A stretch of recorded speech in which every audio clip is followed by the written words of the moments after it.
Excellencies, you may now be seated.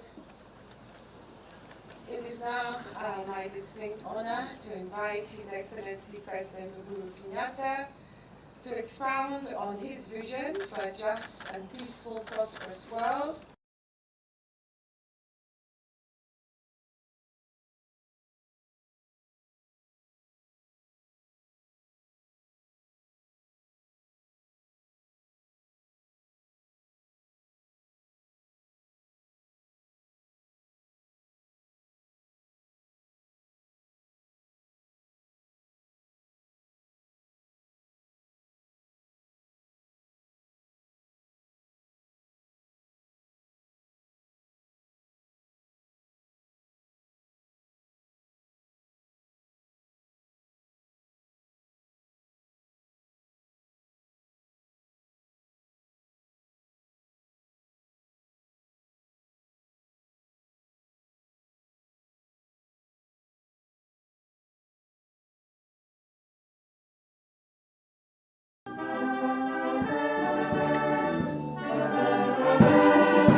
Further, we all understand that the COVID-19 pandemic has adversely affected the implementation of our Big Four agenda, with a necessitating reduction in revenues occasioned to ease the burden on the majority, especially lower-income Kenyans. Significant financial resources have had to be reallocated also to address the effects of the pandemic amidst a slowdown in economic activity. The economic and social disruptions induced by COVID-19 have eroded some of the progress that we had made in recent years, and our private sector especially faces lower demand due to reduced consumption, as well as demands for inputs. And these challenges have been compounded further by growing uncertainty, disrupted supply chains, and limited fiscal space. This is not a phenomena particular to Kenya, as it is indeed a phenomena that globally challenges each and every one of us. I want to thank you for your ongoing support to these programs, and indeed invite you to redouble your efforts and work with us to rebuild the growth momentum towards the social economic transformation of our country as we work together for that reinvigoration of the global economy. Your Excellencies, ladies and gentlemen, I'd like now to move to our Constitution. It is 10 years since Kenya adopted a new Constitution. And over this period, we have undertaken far-reaching reforms in the judiciary, the executive, and the legislative arms of government. Indeed, ladies and gentlemen, I would go as far as to say that no country has introduced as far-reaching constitutional reforms and programs as has Kenya in such a short period of time. We have expanded the freedoms of all Kenyans, devolved systems of governance, and we have reformed the public service as well as our security sector. However, we have noted and listened to the voices of Kenyans who are still yearning for a deeper sense of national unity, inclusivity, peace and reconciliation, as well as prosperity. And this, ladies and gentlemen, is why in March of 2018, I invited the former Prime Minister, Right Honorable Raila Odinga, to launch the Building Bridges Initiative that we now call BBI, and a task force was put in place. This task force has completed its work. It has submitted its report, a report that has elicited a great deal of public debate. The report extensively evaluates our national challenges and makes robust and comprehensive practical recommendations to address these challenges. The public debate that is ongoing, and which I am sure many of you are following, is indeed a healthy one, and we encourage it. This is because the BBI is about perennial issues that we need to address as a nation, particularly political transitions, negative ethnicity, inclusion, equitable development, as well as our fight against corruption. We are convinced that these debates epitomize our democratic culture and our commitment to popular participation as well as ownership. I want to, however, clarify that the BBI does not promise to settle all the constitutional questions through a singular amendment. It is a starting point to a continuous process of constitution making for our young nation aimed at achieving three planks, namely, to manage diversity and to institutionalize inclusivity in Kenya. Secondly, to strengthen devolution by increasing funds allocated to our counties by the national government. And lastly, to ensure that every Kenyan has a just and fair avenue for participation in the action of government through increased representation. More than any time before, we have to contemplate a future together as a community of nations, noting our global interlinkages, our common fragilities, but also our collective strengths that we individually and collectively possess. The onus is therefore upon us all, in recognition of the urgency of our time, to renew the resolve and commitment to direct our efforts and to unite our strengths in building a common future of shared prosperity. I want to conclude by taking this opportunity to recognize the support and contribution that I have received from my Cabinet Secretary, the Chief Administrative Secretary, the Principal Secretary, and their entire team at the Ministry of Foreign Affairs, who, despite the COVID-19 pandemic, remain engaged at extremely high risk to themselves. I also want to recognize the great work of all our ambassadors abroad and their teams, and in particular, their contribution to our national effort to secure the United Nations Security Council seat, and I am proud of all our achievements together in what was indeed a most difficult year in 2020. I conclude by urging all of us to turn to COVID-19 pandemic as an opportunity to strengthen international cooperation, to be our brothers and sisters' keeper as we work towards recovery. Equally important, we must become bold and ambitious in redefining new models of cooperation that will support sustainable recovery and lead to the achievements of the 2030 Agenda. We need to maintain global cooperation and solidarity.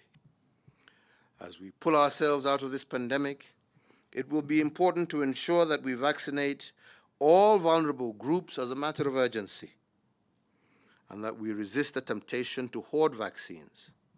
Vaccine nationalism, ladies and gentlemen, is deplorable and should not be tolerated by any one of us. It is imperative that vaccines are made available equitably to all who need them, irrespective of their nationality, race, or creed, everywhere in the world. This is the immediate challenge of our time. During the past year, Kenya has enjoyed considerable support from many countries from all over the world. and many of these countries are represented here today, and I want to thank all countries that have given our country the assistance that we required at our hour of need. In this context, I would like to recognize the support that we have received from the Republic of Cuba, a brotherly country from the global south, which despite its size and limited resources, has continued to provide help to Kenyans and my administration throughout the year of the COVID-19 crisis. It gives me great pleasure today also to announce that my administration has made the decision to reciprocate the generosity and kindness that has been extended to our diplomats abroad in countries such as France and Russia, where our diplomats have been vaccinated against COVID-19 by their host governments. My administration will extend the same courtesy to eligible diplomats resident in Kenya, including those of the United Nations, on an agreed schedule that we announced by the Ministry of Health soon. Your Excellencies, ladies and gentlemen, as we continue to grapple with the challenges posed by the COVID-19 pandemic, we cannot lose sight of other global challenges that confront us and threaten the stability and sustainability of our shared planet. Kenya was honored to co-lead the UN Secretary General's Inaugurate Climate Action Summit. The summit adopted commitments that are fair to all and which will support jobs, clean air for better health, and protect the most vulnerable against the impacts of climate change. So Kenya once again urges the international community to endeavor to implement these commitments. And once again, during a recent call with President Biden of the United States, he once again reiterated the United States' commitment to back these far-reaching initiatives that are vital for our planet's health. Our engagement also includes scaling up cooperation with China through the China-Africa Cooperation FOCAC, and also with Japan through the Tokyo International Conference on Africa's Development, TICAD. Critically, these and similar engagements are anchored in the reinvigorated East African community whose chairmanship I assumed last weekend. Ladies and gentlemen, Africa continues and remains an integral part of the African, Caribbean, and Pacific States Organization. This grouping is the second largest multilateral grouping of countries after the United Nations.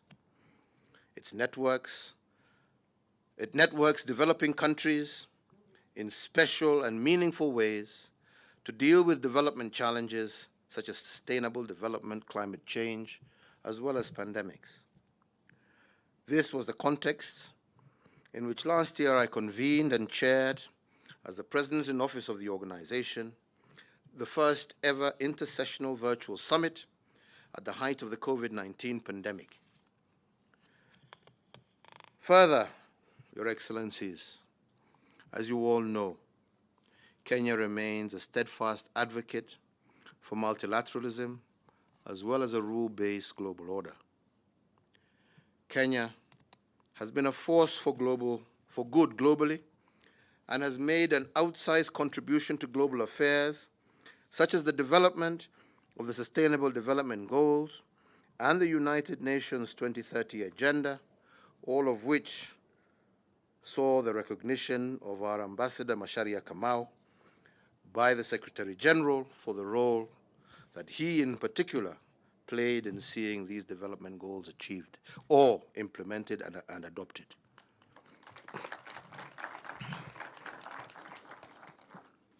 However, contemporary challenges have laid bare the limits of our multilateral institutions.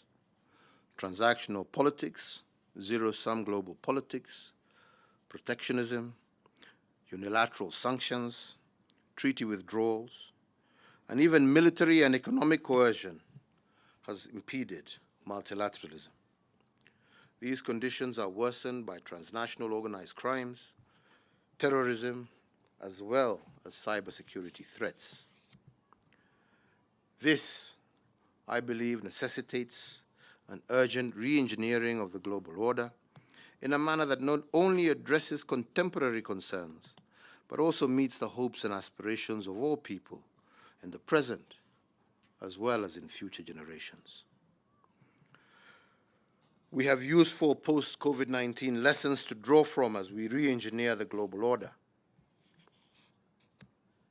So, ladies and gentlemen, as I move on, let me take this opportunity to once again thank each and every one of you for the support to Kenya's election to the African Peace and Security Council, that is specifically to our African brothers and sisters, and to all of you for your support in us obtaining a seat at the United Nations Security Council. Now more than ever, it is imperative that we reimagine the future and chart a bold new course for mankind to successfully navigate the peace and security issues that we face.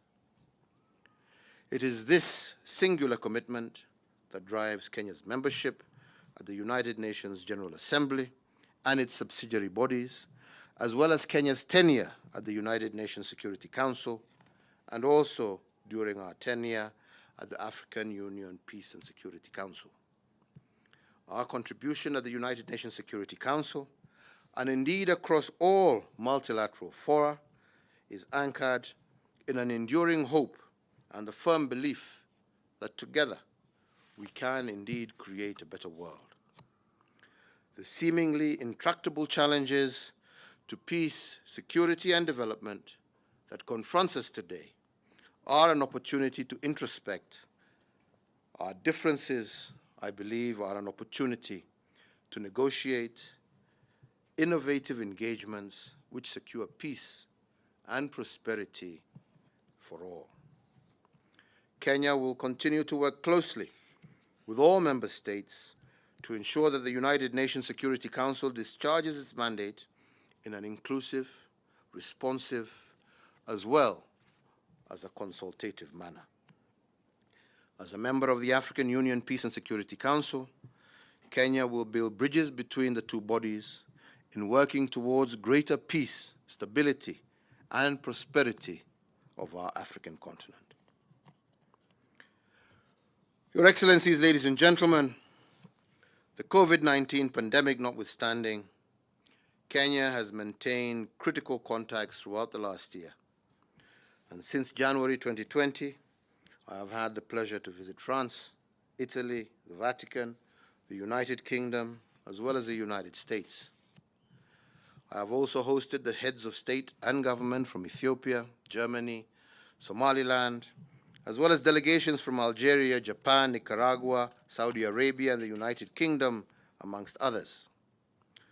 We have also maintained strong international engagement and cooperation through video conferences, which I made, and numerous calls from presidents and prime ministers from various countries, including Barbados, Bangladesh, Canada, China, India, Jamaica, Pakistan, Sri Lanka, St. Vincent and the Grenadines, Turkey, the United States, and most of my brothers and sisters across the African continent.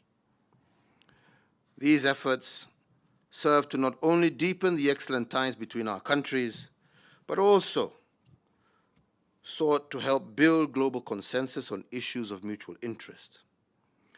So indeed, as representatives of your respective countries in Nairobi, I also encourage you to engage us at all levels on any matter before the United Nations Security Council, the United Nations General Assembly, as well as on any other issues that would advance our common agenda. Ladies and gentlemen, one of the most critical emerging challenges of the COVID-19 pandemic is, and one of that is of particular concern to me and my administration, and that is the pandemic's impact on education. The global COVID-19 pandemic has amplified the challenges facing our education sector across the world and constrained our capacities and capabilities to guarantee our children inalienable and fundamental right to quality education. So therefore, as most governments reprioritize limited budgets in order to address the urgent health and social protection concerns, there is a risk that education may be sidelined. My administration has put education at the front and center of our development strategy, investing in quality education as the surest way to prepare our children and youth to seize the opportunities of the 21st century and make meaningful contributions to Kenya's development agenda. I believe that your respective countries equally cherish these sentiments. The current situation thereby places us on a significant crossroad. We cannot fail the young children of our nations, and education must not be compromised, and the tremendous progress we have made on education cannot be slowed down. It is for this reason that Kenya and the United Kingdom plan to co-host the Global Partnership for Education Financing Conference on the 28th and the 29th of July 2021 in London, with the aim of raising $5 billion to ensure continued equitable access to education for children and youth across the world. This aspiration is captured in our Big Four agenda, which is a framework to organize and prioritize the delivery of government services towards the realization of our Vision 2030. The four components of this agenda, of which I am sure you are all aware, are: first, to increase our manufacturing share to GDP to 15% in order to offer decent employment to Kenyans, and also to gear towards reducing our trade deficit. We have, again, as many of you know, consistently improved the business environment, and we are now close to achieving the set target of 50 in the World Bank Ease of Doing Business ranking, having been ranked at 56 in 2020. This is an unprecedented turnaround, given that Kenya was at position 136 in 2016. We are also on course to establish special economic zones and industrial parks across our country.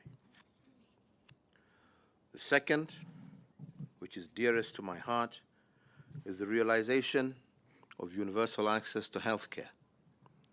We have seen and we seek to improve equitable access to affordable health services and address the high disease burden. Our investment in health financing improves service delivery, increased personnel, the digitization of our health records, and better access to quality medical equipment are slowly bearing fruit.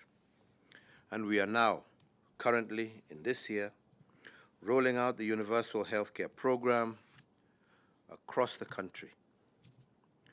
These measures have strengthened our health system, improved our health to our citizens, and also enabled us to mitigate the effects of the COVID-19 pandemic. We are not without problems, but we are facing our challenges head-on, and towards that end, I want to thank each and every one of you who have participated with us in this endeavor, and I hope that we shall continue to work together. In particular, I want to note the assistance from Japan, which has been critical in helping us roll out the universal healthcare agenda. The third is to achieve affordable housing. And despite the COVID-19 pandemic, we have broken ground on several projects in 2020. The housing program, supported by a sound policy, has created a conducive business environment for the building and construction sector. It has provided subsidized land, tax breaks, flexible payment options, and a framework for public-private partnerships, even in the provision of government, military, and police housing. The program maintains an active pipeline of projects championed by both government and private sector. Here again, I want to thank those governments that have lent support to this agenda, and indeed it is my belief that we shall have in the near future the greatest rollout of housing and decent housing for our people that has been seen in many years. To address food insecurity, we have had an ambitious program and targeted 3.3 million households, which are most at risk. We have currently achieved a 50% reduction in the number of food insecure Kenyans, a 34% increase in the average daily income of farmers, and a 47% reduction in the cost of food as a percentage of incomes. And this success has been achieved through various targeted interventions, many of which we are implementing in partnership with many of you. Let me, however, hasten to add that this transformation that we seek towards a prosperous and equitable society is still very much a work in progress. Today we are meeting as partners in a common cause to forge a shared vision as we advance progress in Kenya as well as globally.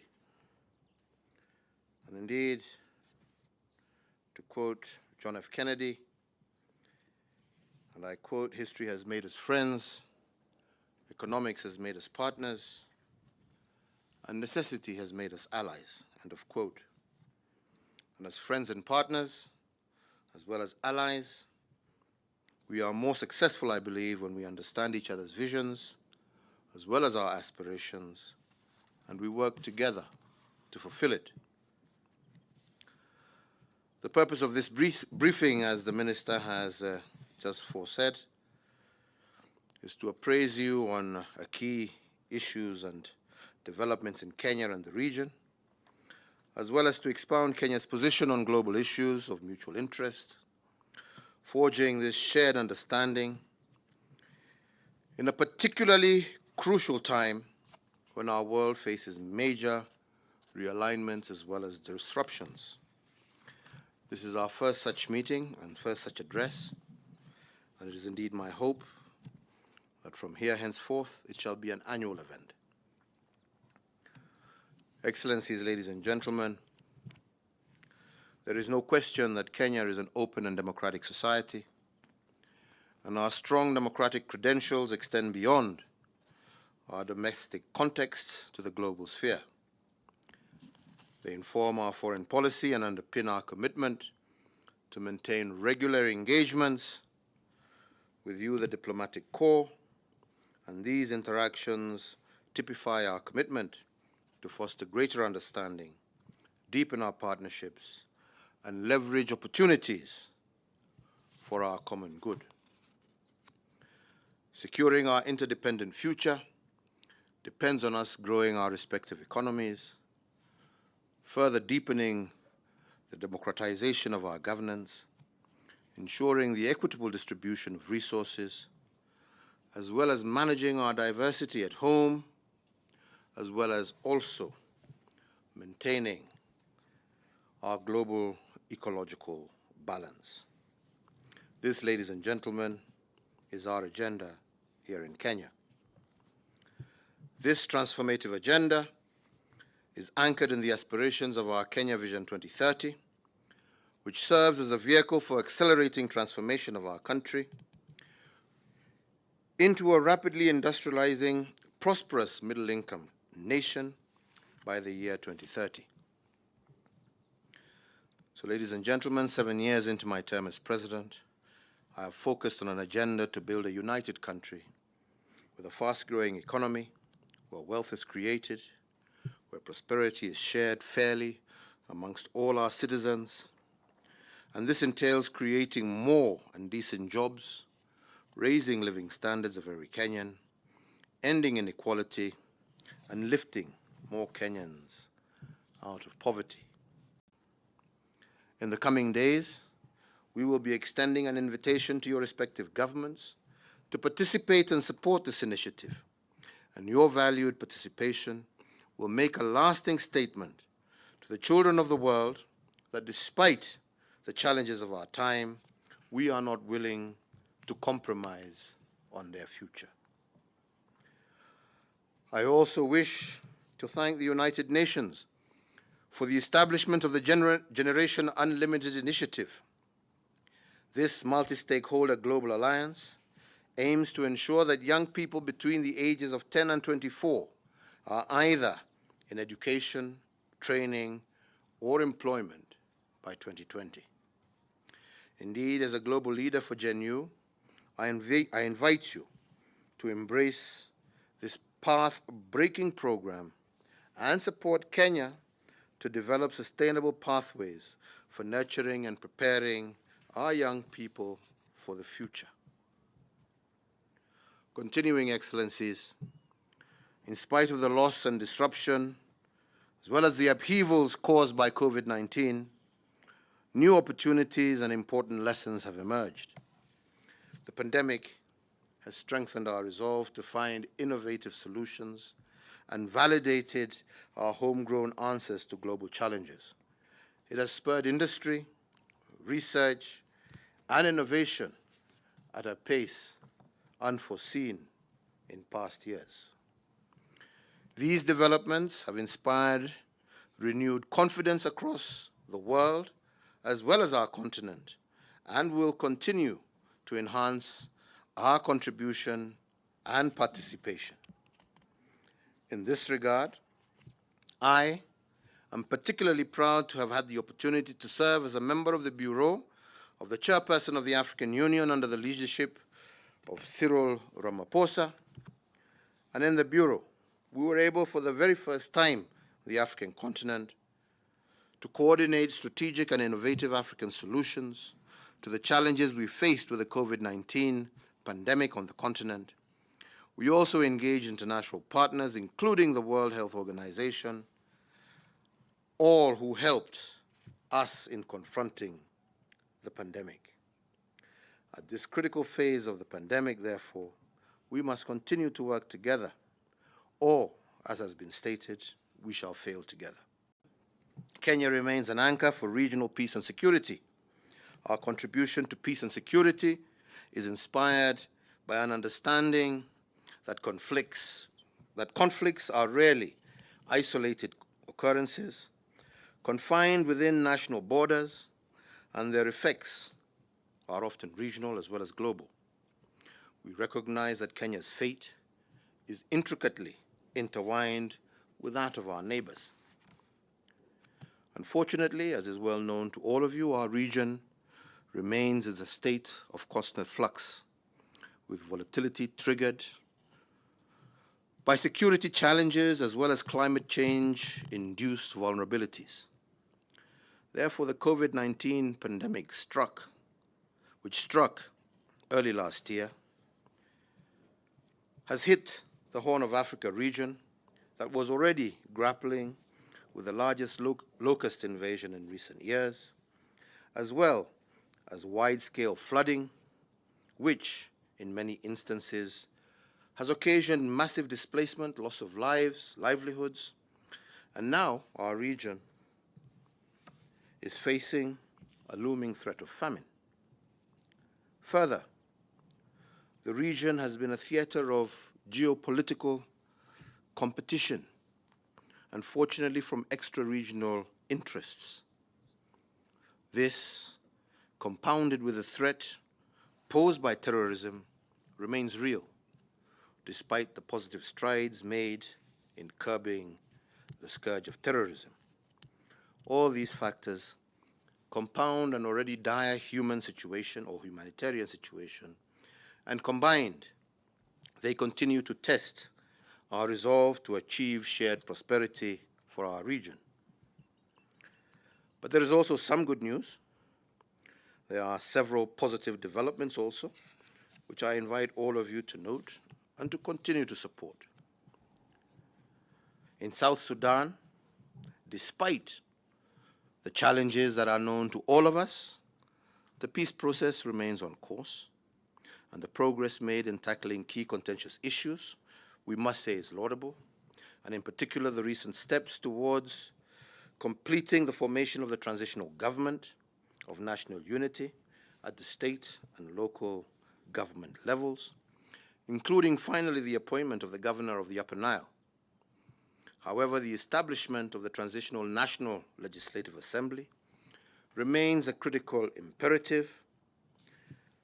Equally important is also the urgency to implement the transitional security arrangements, and here we look forward to working with all partners to achieving the peace and stability of our neighbors in the South Sudan. In Sudan, over the last months, the democratic transition is on course, and the transitional government has implemented significant governance, legal, as well as structural reforms. The signing of the Juba Peace Agreement was a landmark achievement, and its implementation is on track. Fast-tracking the establishment of the Transitional Legislative Council is critical in delivering the necessary reforms and tackling the economic situation in the country. To this end, I continue with my appeal to the international community and all development partners to continue to support Sudan's endeavors to achieve their objectives and to bring about peace, stability, as well as prosperity in a very difficult economic climate. In Ethiopia, the government has indicated to us that their law enforcement operation is over and that the rehabilitation process in Tigray is underway.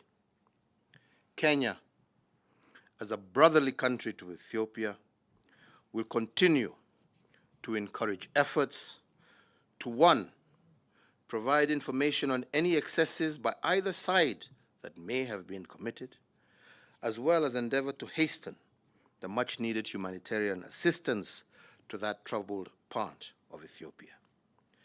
Kenya, in line with its long-standing position, continues to hope for greater and lasting reconciliation in Ethiopia, a country that is a critical partner to Kenya and indeed the region. As you all know, Kenya has for a long time invested heavily also in the process of restoring stability in Somalia. Our prime motivation has always been to see a stable Somalia, a peaceful neighbor with whom we share a long history and with whom the opportunities to grow and prosper together are boundless. A peaceful coexistence with Somalia is therefore key to us, despite the rhetoric. Enhancing a spirit of cooperation and solidarity for the development and benefit of our peoples in both countries, as well as for the prosperous and integrated region of the Horn, is critical to us, and we remain committed to working with Somalians, with the international community, to achieve these objectives. Furthermore, the African Union mission in Somalia has been at the forefront of supporting Somalia's transition and stabilization efforts, and the mission could continue to play this pivotal role beyond 2021. Considering the prevailing security situation in Somalia, Kenya and other troop-contributing countries have called for the extension of the mandate of AMISOM. The ongoing drawdown of the mission has already exposed the potential risk of severely undermining the gains made, and we see al-Shabaab taking advantage to claim abandoned territory. AMISOM will require greater support, particularly adequate and predictable funding, including drawing funding from the UN-assessed contributions, as well as equipping it with the requisite force enablers and force multipliers. Kenya will continue, and I reiterate, to cooperate and collaborate with the international community to see a peaceful, stable Somalia, which is in much our interest as it is in theirs. Your Excellencies, ladies and gentlemen, those of you who have been in our country for a significant amount of time must have noted that Kenya is a country of farmers. It is also a country of techno-savvy entrepreneurs, and also has probably the most vibrant private sector in the region. We in Kenya believe firmly in creating the best and most enabling environment for promoting business and entrepreneurship in order to drive greater prosperity for our people. In this regard, Kenya recognizes the strength and promise of regional integration, and we remain fully committed to our obligations and responsibilities at the East African Community, the Intergovernmental Authority on Development, IGAD, as well as the Common Market for Eastern and Southern Africa, COMESA. Kenya also believes in the promise of Africa. We are fully committed to building new frameworks and to develop innovative solutions that are African-inspired, African-led, and that speak to Africa's needs as well as our priorities. The Africa Continental Free Trade Area typifies the vision of a prosperous Africa at peace with herself and occupying her rightful place on the world stage. Indeed, as the rest of the world grapples with growing protectionism, Africa has chosen the path towards greater partnership, closer collaboration, and shared prosperity. The Africa Continental Free Trade Area will not only consolidate our efforts to realize the dream of a prosperous and integrated Africa, but also propel our economies, I believe, to a higher growth trajectory. Your Excellencies, ladies and gentlemen, Kenya is also working with the African Union member states, as well as other economic and political formations in the world, to define how the world relates not only to Kenya, but to our continent, including in the context of the Africa Continental Free Trade Area.